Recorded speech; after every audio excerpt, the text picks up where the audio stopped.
नमस्कार। मैं डॉक्टर अंजुल कंसल कानूप्रिया, इंदौर, मध्य प्रदेश से यहाँ उपस्थित सभी साहित्य मनुष्यों का वंदन, अभिनंदन। सर्वप्रथम मैं मीनू पांडे जी को धन्यवाद देती हूँ। आपने मुझे आर्यणी साहित्य समूह से जोड़ा और आप रचनाकारों को इस समूह से जोड़कर सराहनीय कार्य कर रही हैं। मैं अंतर्मन से आपकी शुक्रगुजार हूँ। मैं लखनऊ की हूँ।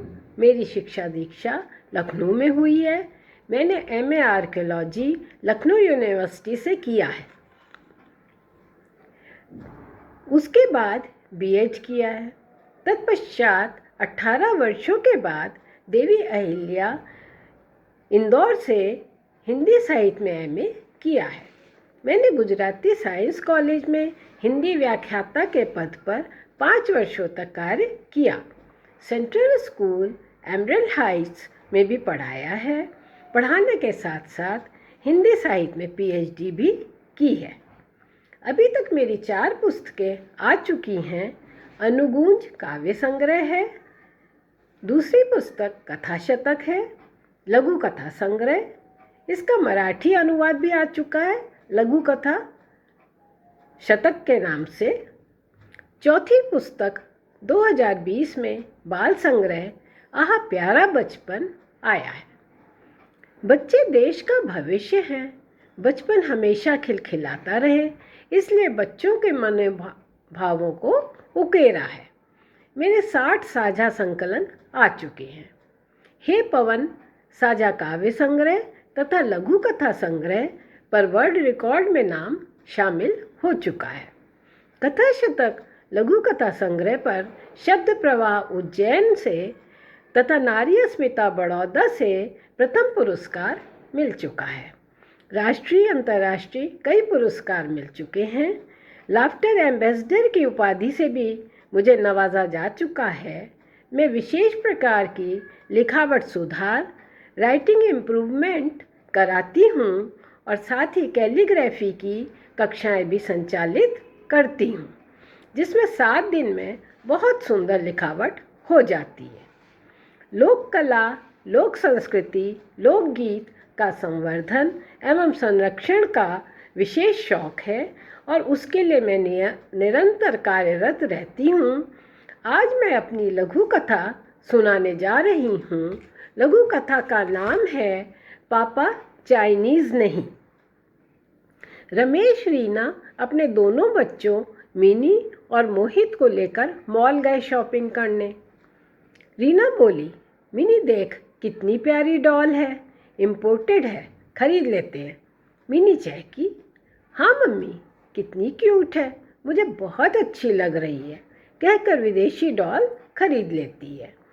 रमेश बोला, मोहित देख ये चाइनीज़ सामान रखे हैं, चीनी लाइट, बॉल, रेसिंग कार, ढेर सारे खिलौने हैं और सस्ते भी हैं।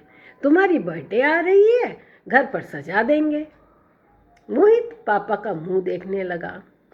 क्या हुआ बेटा, पसंद कर लो ना। नहीं पापा, मैं चाइनीज़ सामान नहीं खरीदूंगा। मेरी टीचर जी ने बताया है कि विदेशी सामान खरीदने से भारत का पैसा बाहर जाएगा। बेटा देख, विदेशी सामान के उपयोग से अपनी इज्जत ज़्यादा बढ़ जाती है। वो तेरा दोस्त बॉबी है ना, हमेशा विदेशी चीज़ों से ही खेलता है, तू भी खेल। उसका अपनी टाउनशिप में सब कितना वाहवाही करते हैं। नहीं पापा, मेरी टीचर जी स्वदेशी सामान लेने के लिए ही कहती हैं। हमें स्वदेशी चीज़ें ही खरीदनी चाहिए, इससे देश की ज़्यादा तरक्की होती है। हाँ बेटा, तू ठीक कह रहा है। पापा, वाहवाही तो अच्छे काम और अच्छे व्यवहार से भी होती है। मेरी टीचर ने तो यही समझाया है। हाँ बेटा, तेरी टीचर ने बहुत अच्छी शिक्षा दी है। पापा एक बात और, कोरोना भी तो चीन से ही आया है ना। मैं चीनी सामान बिल्कुल नहीं खरीदूंगा। पर पापा, मिनी ने तो इम्पोर्टेड डॉल खरीद ली है, घर चलकर उसे भी समझाएंगे। मॉल वाला मोहित को देखता रह गया। रमेश रीना मोहित के बाल मुख से ये बातें सुनकर निहाल हो गए और आगे कभी विदेशी सामान न खरीदने की कसम खाई। आप लोगों को मेरी ये लघु कथा कैसी लगी? कैसे एक बच्चे ने पहल की और अपने पिता को विदेशी सामान ना खरीदने के लिए ही मना लिया। अब मैं दूसरी लघु कथा सुना रही हूँ, पौधे की मनोकामना। हेरिटेज ट्रेन से यूथ हॉस्टल के बच्चे घूमने गए। वे अपने साथ ढेर सारे बीज ले गए, जैसे सीताफल के, आम के, जामुन की गुठली, नीम के बीज, तुलसी की मंजरियाँ आदि। वहाँ पहाड़ी पर जाकर बच्चों ने बीज और गुठलियाँ छिटक दी। एक बच्चा चहक कर बोला, अगले साल फिर घूमने आएंगे, ये बीज पौधे बन जाएंगे, बड़ा मज़ा आएगा। बीज जहाँ फेंके गए वो मिट्टी में दब गए। बरसात में बरखा आई, बीज में से पौधे निकल आए। पौधों को देखकर गिलहरी फुदकती हुई आई और बोली, अरे देखो सखी चुलबुली, कितना सुंदर पौधा निकल आया है। पौधा बोला, गिल्लो रानी, मैं अभी कोमल सा नन्हा पौधा हूँ, मुझे बढ़ने दो, कुछ वर्षों बाद खूब फल फूल खिलाऊंगा। ऐसा सुनकर गिलहरी फुदकते हुए पेड़ पर जा चढ़ गई।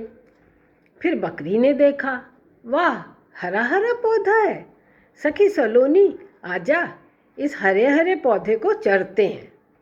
फिर पौधा हंसते हुए बोला, सलोनी रुक जा, तू तो बड़ी सुंदर है, मैं नन्ही सी जान, अभी मुझे बड़ा होने दे, फिर खूब हरी हरी पत्तियां दूंगा। सलोनी हंसती खिलखिलाती दूर चली गई। फिर पौधा और बड़ा हो गया। एक ग्रामीण बाला हंसिया दराती लेकर आई पौधा काटने। फिर नन्हा पौधा बोला, रे बाला, तेरे पर तो चुनरी बड़ी सुंदर लग रही है, मुझे छोड़ दे, मैं बड़ा होकर खूब सारे मीठे मीठे सीताफल दूंगा। ग्रामीण बाला हंसती हुई चली गई बड़े पेड़ की तलाश में। ऐसा करके पौधे ने अपना जीवन सुरक्षित कर लिया। अब वो खूब बड़ा हो गया, उसमें खूब फल आने लगे, पंछी अपना आशियाना बनाने लगे और वो धूप से बचाता और राहगीरों को छांव भी देने लगा। ऐसे उसने अपना जीवन सुरक्षित कर लिया। अब वो खूब बड़ा फलदार पेड़ बन गया। इस कहानी से हमें यही शिक्षा मिलती है कि हम अपने बच्चों को बीज रोपण करना सिखाएं और पेड़ों का संवर्धन और संरक्षण करना भी सिखाएं। धन्यवाद। डॉक्टर अंजुल कंसल, कानुप्रिया।